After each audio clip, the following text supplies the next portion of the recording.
Hi, everyone. Welcome to a brand new episode of the Weekend Podcast.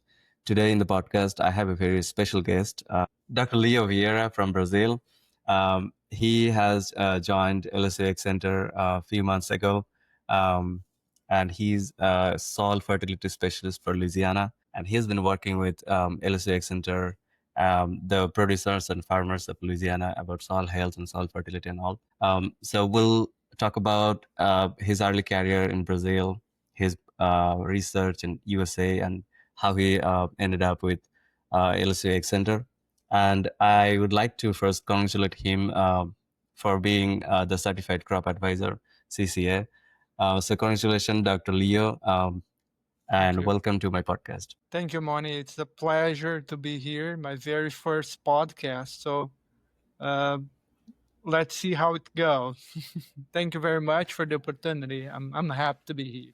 I'm sure it will go well.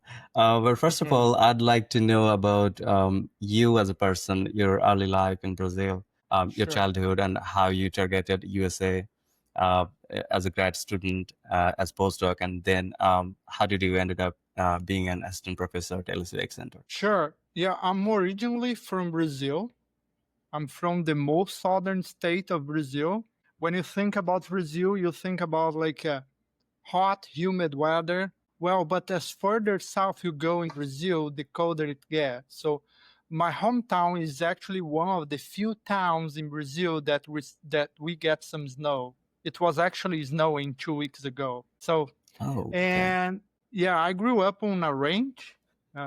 It was 45, 50 minutes from the closest town on dirt road. Uh, it was a beef cattle farm 100% on rangeland. We did farm a little bit with corn for silage for the cattle and hay. But my childhood was great, playing outside. Everything was safe. We had no neighbors, so uh, and but when I was around 14 years old, sorry about that, I left the ranch because, especially my mom, she wanted me to get a college degree. And in order to get a better chance to go into college, I had to do my high school somewhere else. So I went into a vocational ag boarding school. So I lived it and studied there for 3 years.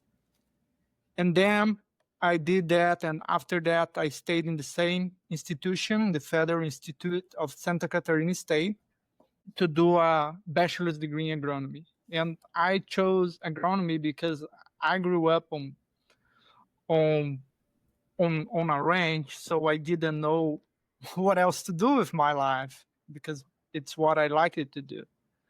So and then there I my whole plan, like just a little bit of background how I became a soil scientist. My whole plan was to do a undergrad in agronomy, a bachelor's degree in agronomy, learn as much as I could, and go back to the ranch, to the cattle business. But then I took my very first soil science class, and I was taken. After that, I always had a curiosity for soil fertility because the region where I'm from is one of the latest areas in the state where the farming uh, replaced ranching, let's put it that way. And some of our neighbors, they had some of that livestock crop livestock crop integration, and because of that they had less land than us, but they had more cattle. So I was always interested about the miracle that they were getting with by applying lime and fertilizer. So that's why I went into that. And I ended up here in the US during my bachelor's degree. I took some classes. I learned most of my English at the Oregon State University. Came here to learn English and take agricultural related classes for a year and a half. That was a Brazilian program. It was funded 100% funded by the Brazilian government. It was a great opportunity. After that, I went back to Brazil, finished my bachelor's degree in agronomy, working mainly with soil fertility for rice.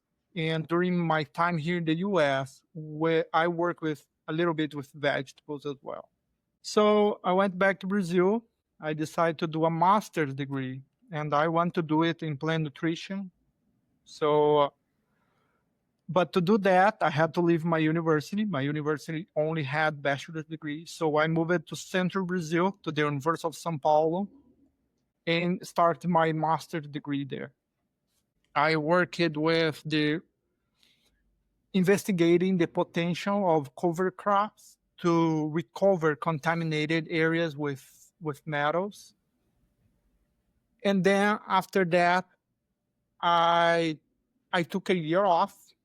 Unfortunately, my dad passed away while I was here in the US, so there was still some unresolved issues at the ranch.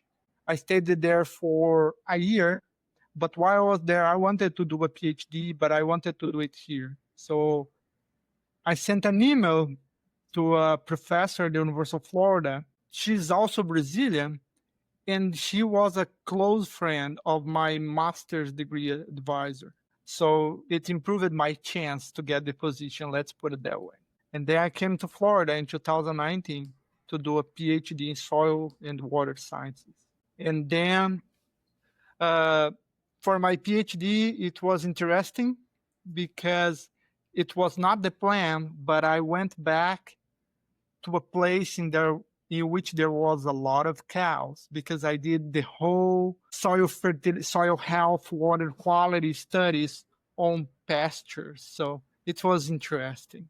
And then I worked mainly with phosphorus. Then I graduated, I went to Clemson University for a year, worked again with I worked again with pasture, but also in this time I had some of the research we had over there was on corn, cotton, peanut crops as well.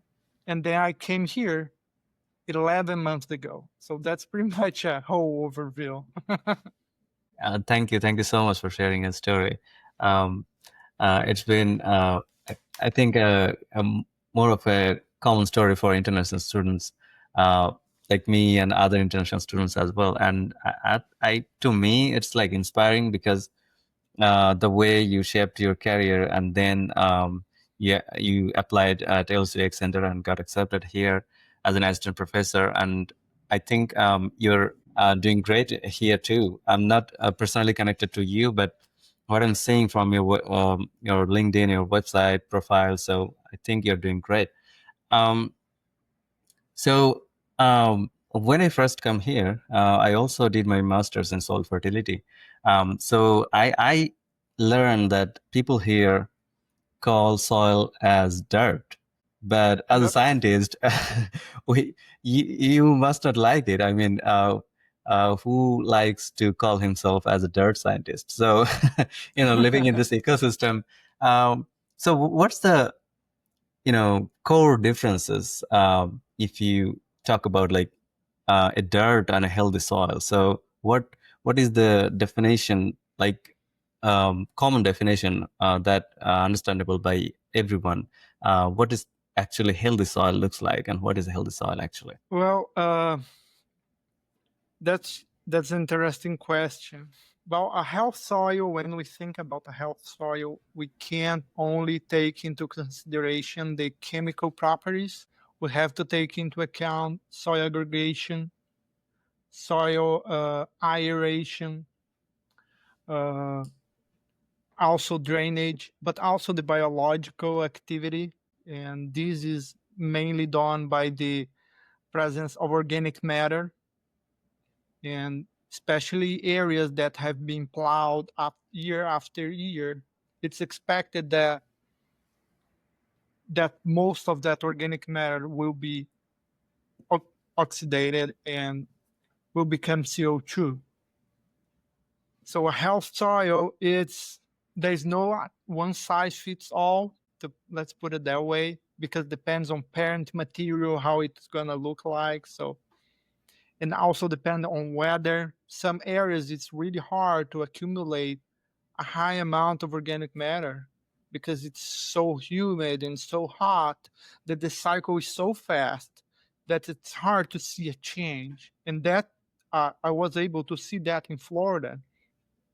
The soil that I did my PhD dissertation on had 93% of sand. So it's really hard for you to be able to accumulate a decent amount of organic matter there. So yeah, I mean, when I started with soil fertility, the healthy soil, that was like a kind of new concept for me, like soil health as a terminology. Because when we talk about health, we mostly talk about ourselves or maybe our livestock. We don't think about soil. Especially, I came from Bangladesh, where most of the soil are naturally fertile. So we don't actually think about soil health as a whole because they are already healthy. But what you say, like if you have 90% of sand, then it's really a concern for the producers to get a healthy soil. Um, so let's deep dive into your PhD. So what did you work with actually, and what was the outcome of your research and all? And Sure. I'm gonna ask you about the current situation in Louisiana as well. Apart from you were only here probably less than a year. So how is the situation here, and what was your work and PhD, and how this is related to our agriculture in Louisiana? Sure, sure. Let's go for parts, and then if I forget the question, you ask me Okay, again. I'm gonna remind So you, no problem. sure. So for my PhD, I focused on phosphorus dynamics on grasslands. So to give you like an overview, the cattle industry in Florida is based on it's predominantly extensive low input operations. So, and a cheap way to fertilize the land was to apply biosolids. Biosolids is sewage sludge that has been treated to be land applied. So you think Florida has over 20 million people. So a lot of biosolids is produced every day, and it has to go somewhere. Some of it becomes fertilizer, like Milorganite is an example, the Green Edge technology. Some of it goes to landfill, and some of it is land applied. And because there is so much being produced, like some years ago, it was free of charge, and they would apply it at the farmers rancher's place as long as they had a nutrient management plan. However, biosolids, it has almost the same amount of nitrogen and phosphorus. It's actually like 3 to 1, the ratio. And the amount of nitrogen and phosphorus that the plant need, the ratio is 8 to 1. So when you apply biosolids at a nitrogen-based rate, there will be an accumulation of phosphorus on the soil over time. And do you imagine an accumulation of phosphorus on a very sandy soil? So it raised a lot of concerns regarding that. And then my PhD advisor got a grant to really study what was going on with that phosphorus. Was it really leaching? Was it still on the soil? Is it really mobile? So we had a series of studies to understand the mobility of that phosphorus. So my PhD field study was pretty cool. We had a whole setup that we measured the amount of forage yield that was obtained by several rates of biosolids and inorganic fertilizer, the regular way to fertilize the area. We had drain gauges to evaluate if that phosphorus was leaching from the soil. And we also did some soil health analysis. So we we investigated the whole system. Long story short, that phosphorus was not leaching. When biosolids is treated, they treat it with aluminum and iron, so the phosphorus was pretty stable. And it is still safe to apply, even though Florida has predominantly sandy soil. So it was very interesting to me because I grew up on a ranch and I was looking forward to do some some impactful research. So it was pretty interesting. And when I came to Louisiana, it was a little different reality of soils because we don't have as much sand here as in Florida, and there is a higher variety of soils here. So it was a little bit different. But the knowledge that I acquired on phosphorus dynamics, nitrogen dynamics, they apply for any soil, basically. So, and also another thing is that I was based on a research station. So I learned a lot about the extension programs. I presented on field days. I had no option. That I thank that to my advisor, my PhD advisor, Dr. Silveira, that I had no option. Was like, oh, you are going to present this day for the growers, and that's good because when we are exposed to that, we can learn from them. We learn how to better present. So it was very useful to learn about extension. So when you came to Louisiana, yeah, I see that you visit the producers and extension agents so many times. So what's the Louisiana situation right now in terms of soil fertility and soil health? Do the producers eager to learn about soil fertility? What's the condition actually? Sure. In my opinion, it depends on the crop. To give you there is not one size fits all for that answer. For example, I see that the field crop people, they really care about soil fertility. They are eager to learn more about soil fertility. Some other crops, they are not as interested but that's not their fault. It's because, for example, for field crops, fertilizers are a big component, when you put the expense in terms of percentage, fertilizer is up there, So that's one of the reasons. The same applies for hay producers, livestock producers. They are also interested. And here in Louisiana, just like in Florida, we still have to do a lot of work on how can I put that?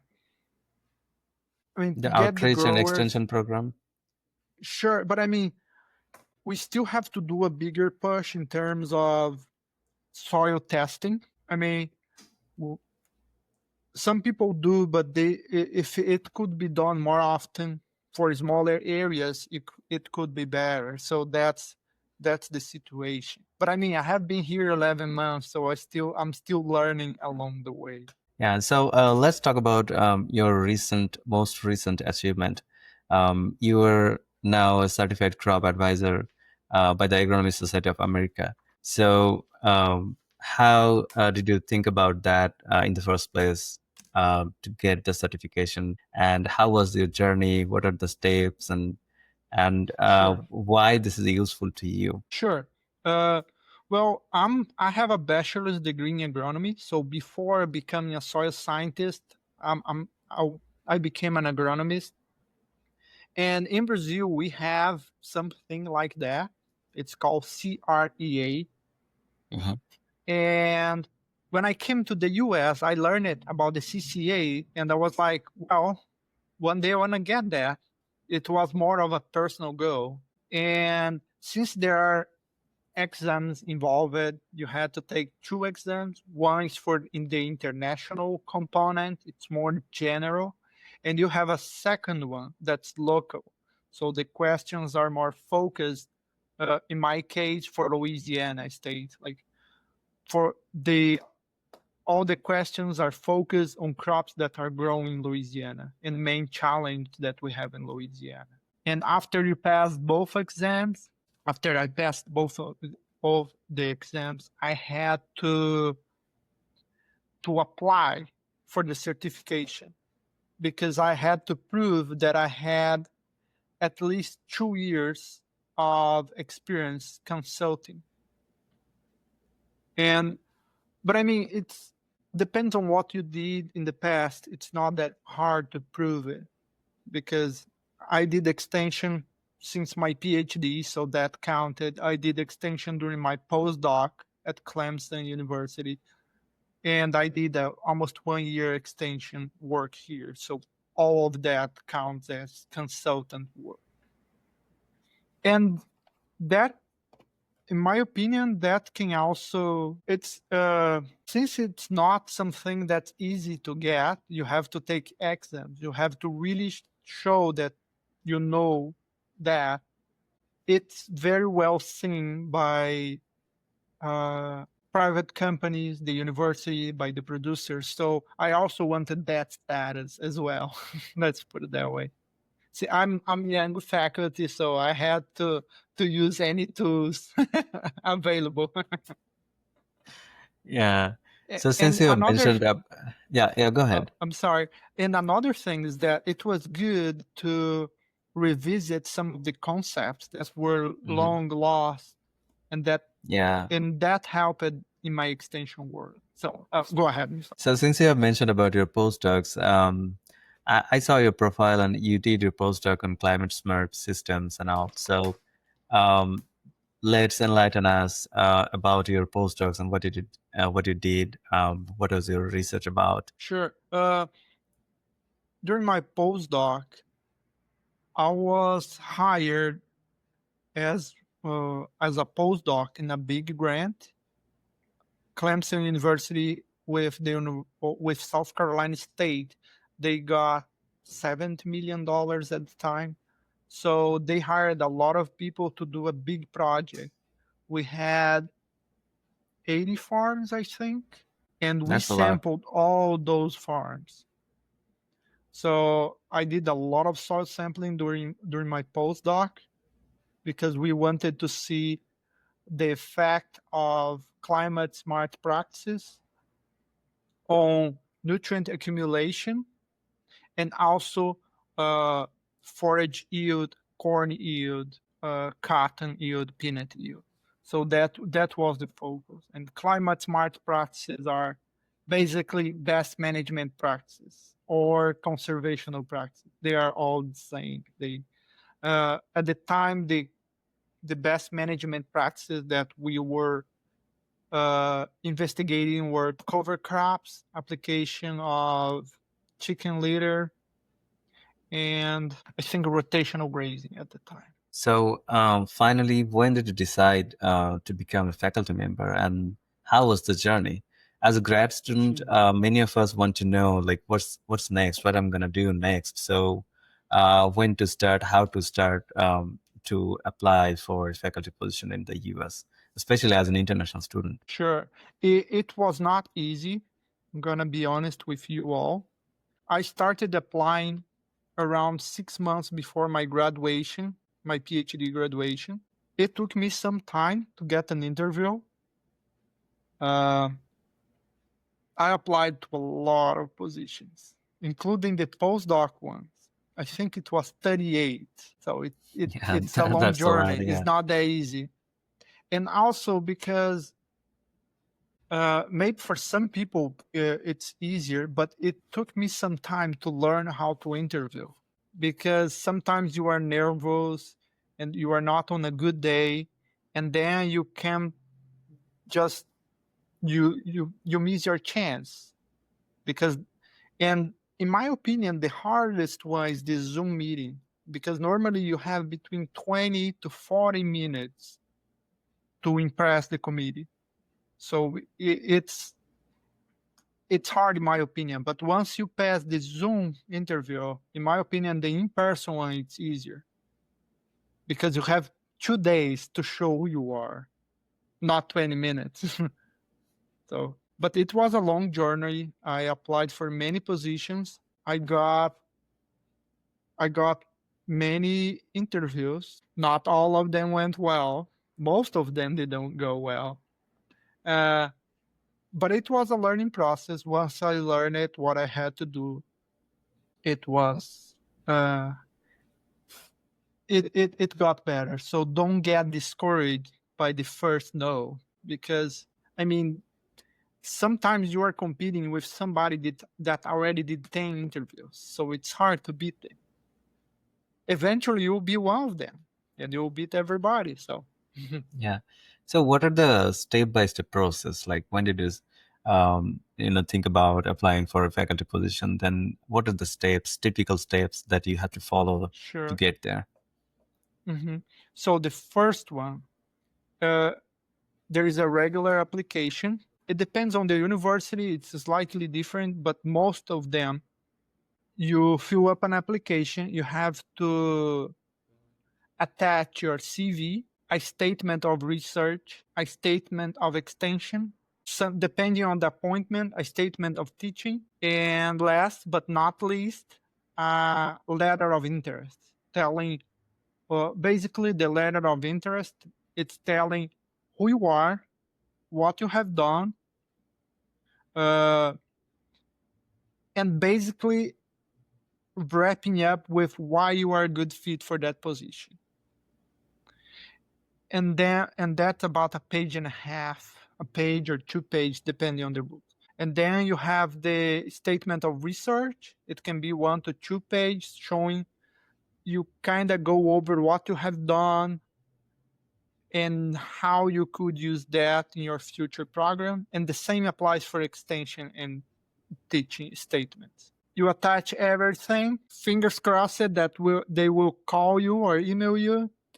If they get interested on your application, they will call or email you for a Zoom interview. Once you, and that for that Zoom interview, it's normally between 20 to 40 minutes, but I had one of 2 hours, so it can vary. And they will ask you, like, first question for you to introduce yourself. They will ask you why you are a good fit for that position. And after that, if they like you, in a week or 2, they will call you again for you to go on site for an in-person interview. And for that interview, you normally stay with the committee for 2 days, for 2 to 3 days, depending on the university.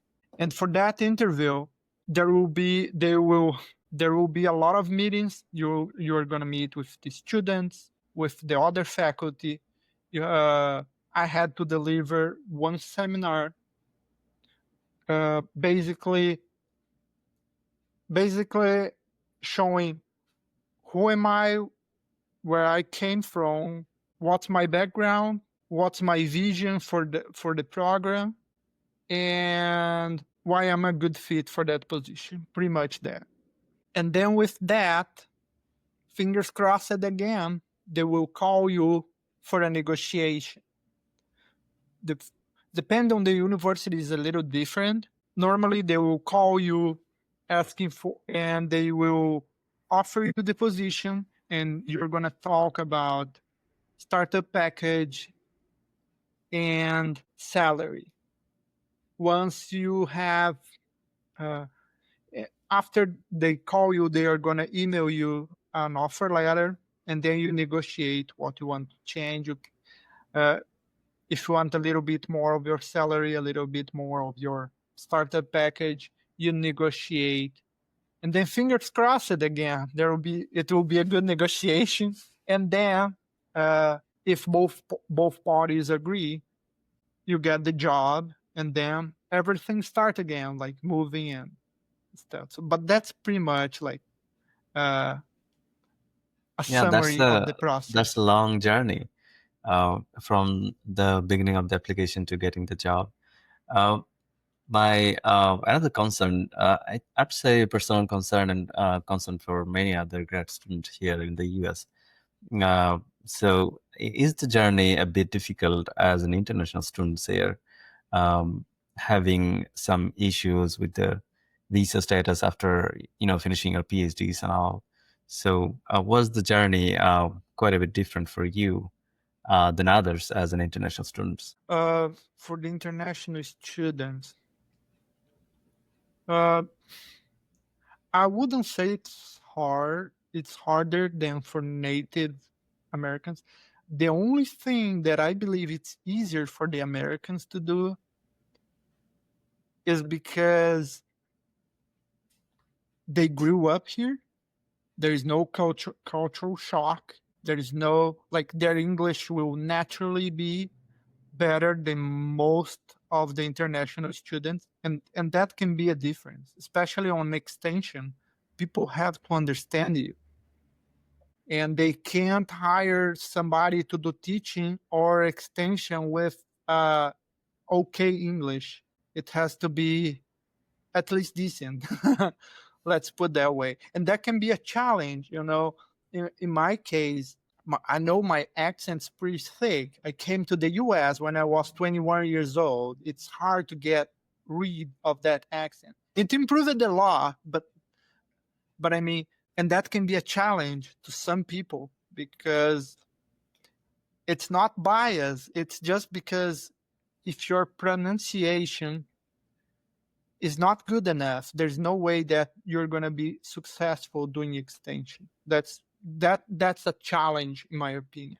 Yeah, I think that's a common problem for almost all the international students. But I think it will be inspiring for many international students who are trying to be a faculty member in the US. Um, so after being an assistant professor here in LSU X Center, what is your weeks usually looks like? What do you do in throughout the day in your office, in the field? I'm sure that you meet a lot of people there in different parish. There are parish Sure. agents, there are producers, there are, so many people as an extension agent you had to work with. So what is the experience after getting So there in LSU X Center? uh, at the beginning of my position, it was pretty slow, like, because I had a lot of trainings to do. People didn't know me, but now there is no routine whatsoever. Some weeks I'm 4 days away from my office. I'm on the road. Some weeks I'm the whole week in my office. And for example, and I know I make things worse because, for example, if I have something on the north, it's 3 hours away. So what I do, I schedule more than one thing at the same trip. And sometimes I have to stay there overnight because of that. So, but on average, I probably drive at least 300 miles a week, at least, at the Yeah, very that's least. another But thing. Like, if you want to be an extension agent or any kind of job that has extension in it, you have to drive a lot. So, yeah, that's the yes, thing that you yes, had to worry about if you don't like driving a lot. Yeah, yeah. just As continue. an specialist, it's true. Like, and it's especially true in my case because I'm statewide. I was initially hired to work mainly with a major focus on specialty crop and a minor focus on field crops. But when I got here, your master's advisor left, so they needed somebody to take care of the calls of and also some of the extension work on field crops. So I was assigned some of the extension responsibilities of that position. So that's one of the reasons that I drive a lot because I'm the only soil fertility extension specialist in the state for all crops. So, but I mean, it's pretty cool. Some weeks it's a little crazy, but I'm enjoying so far. like the presentations. Since February, I delivered 14 presentations. So Yeah, that's a lot. I've been working, I had worked when I was in my master's, and I used to work in the northeastern region in Louisiana. So that time I had to travel a lot. It was between, five research stations in LCX Center. So yeah, but if you enjoy driving, if you enjoy traveling, then it's not a problem. Um, true. I'd like to know one more thing for my audience that you mentioned that specialty crops. So, what are the crops, and how was the initial plan for you to work with those specific crops only? Sure. Basically, they they wanted a soil fertility specialist to update some of the recommendations that we have in our database in the soil testing lab. So because that would take a lot of time, they decided to hire somebody that would focus more on specialty crops because we don't have much specialty crop in Louisiana. But in my appointment, they include forages like hay and pastures as a specialty crop. So that became a big part of the position as well. But specialty crops, for the ones that don't know, are fruits, nuts, uh, vegetables. I think that's pretty much it. So the initial plan was for me to focus on that, but as things developed, I had to kind of split my dedication. So yeah, it must have been a busy life for you because you have additional responsibilities throughout the state. So must have been easy going for you, I must say. So, yeah, so I was wondering, how are you dealing with the changes that you faced? Because you started with Oregon, you then went to Florida, then Clemson University and all, and now in Louisiana. So, in every state, there are different cultures, and there are overall difference in the cultures between Brazil and USA. So, when you came to Louisiana, the weather is changed from other states, from Brazil. The people are changed. So, what was the initial cultural shock for you, and how are you coping with that? Well, when I first came to the US, my English was very restricted, let's put it that way. And that was the very first shock because I took some classes, some English classes in Brazil with Brazilian teachers. When I came to the US, the pronunciation was totally different.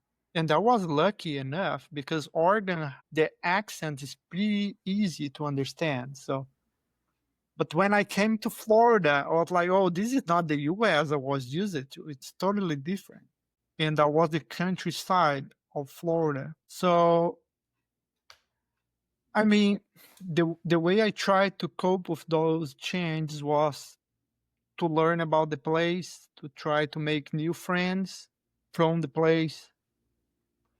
Uh, I tried to be as respectful as I could. If I was impolite for some reason and I learned it about it, I would say, I'm sorry, this will not happen. And if it happens, please let me know. And I fix the behavior. Uh, but that was pretty much what I did to cope with the cultural difference. And at least based on my experience, if you are a polite person and you wanna make friends anywhere, you make friends anywhere. Some places are a little harder than others, but eventually, uh, you make friends, you get to know the people, you learn about the region. But that was So, pretty much my so my my particularly, I'm approach. interested about the differences between Brazil and the United States. Sure. If we think about Brazil as in South Asian people or people from around the world, I think we first think about football. But the football in the USA is different. So, and Yeah. the culture, the sports culture is also different. So, what was as a whole difference between the Brazil life in Brazil and life in USA? There are a couple difference that first of all, the language. We speak Portuguese, even though some of the words they look alike, they are pronounced in total different ways. So that doesn't help at all. And football is the biggest sport in Brazil, and here in the US is not really a thing. And American football is not really a thing in Brazil. Not many people watch it.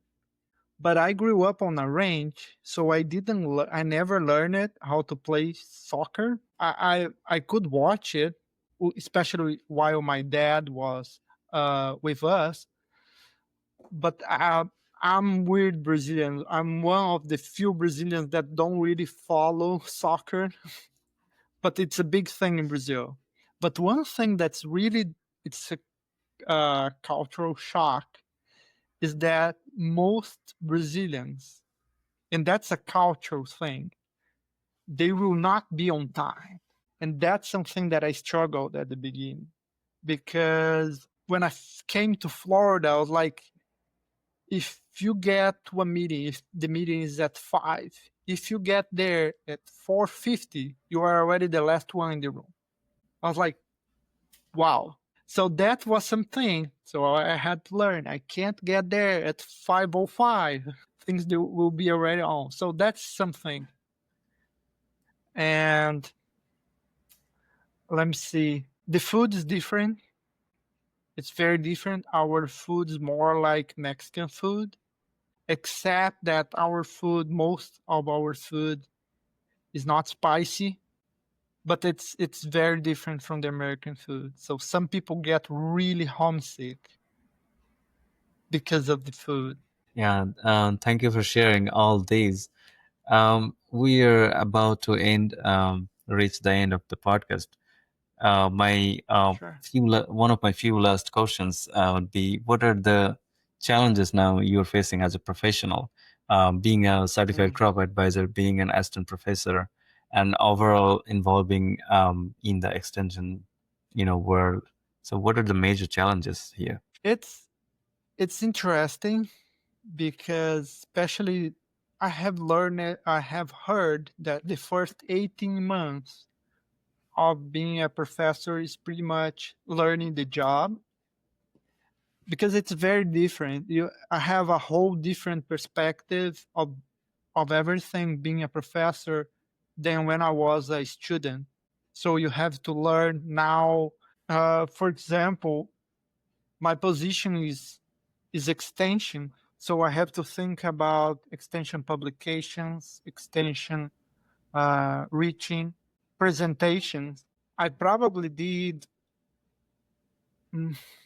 5 extension presentations during my whole PhD. I probably did 5 last month. So that's something that we have to learn. It's a different way to present. You have to be more focused. Your data has to be simplified. Sometimes you don't really need to show data. You show the specific top.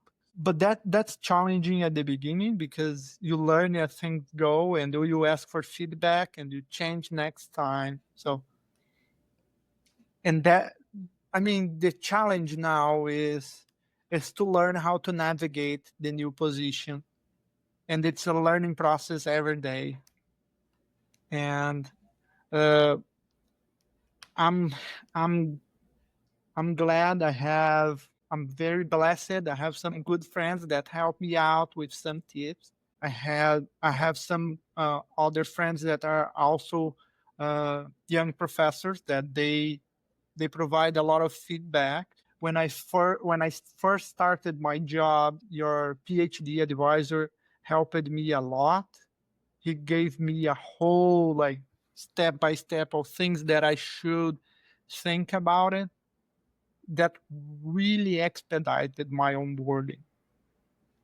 So Yeah, the main challenge is that learning how to navigate the position, and then you have to match your expectations with your supervisor and with the people that you have to serve. So, but I mean that's a challenge everywhere. So Yeah, I'm sure the life would be less challenging for you in the future. Uh, but uh, people like you are really inspiring for us. thank Being a you. PhD student right now, who were looking for a job after their PhD, who were struggling to figure out like which direction I should go. Should I go to the faculty position? Should I go for the extension work and all? And how we're gonna start the process of being hired by some universities or some other institutions, maybe. From that view, people like you are really inspiring. We and encouraged us a lot. So thanks for being here with us today. Sure, Um, do you have any last statements or comments for my audiences? Uh, sure. that would be great. I'd like to thank you for the opportunity. It's my very first podcast, so I apologize for maybe not delivering the information as I should, but I'm learning. I'm learning. I'll get there eventually. And one thing that I would like to share is that sometimes it some people are very blessed. They get a position, their very first application, way to go. But most of the times it takes time. Most people that I know, they had applied for at least 15 jobs, at least. Most are on the high end of that, on that average. So don't get discouraged. And also, if you are doing a postdoc, even though you are happy where you are, maybe starting applying to learn the process can be a good thing, because sometimes it takes time. It took me uh, a year and a half to get a faculty position. After many applications, many no's, some maybes, and but everything worked out. So And that would be I'm what glad I that we what I have had to you. share. I'm glad that we have you in our department. Um, I would like to thank you at the end for being my guest in the podcast. I was real scared at first before approaching you, how you're gonna, you Oh, know, sure. react because you were. I see that almost every day that you're so busy. You're working with people, talking to so many people, going here and there. So apart from having this busy life, you gave me about 1 hour. So it's a lot. It's a lot for No, me. it's my pleasure. It's my pleasure. I hope some people will find this information useful, and Sure, sure thing. it will Um, motivate them. yeah. So I'm gonna say goodbye to my audiences. So, dear audience, if you like our podcast and if you want to see more podcasts like this, please subscribe our channel, follow our Facebook pages, and all other social media appearances. Hope I will be able to make more videos like these in future, and hopefully with more useful information for you. Thank you so much for staying with us.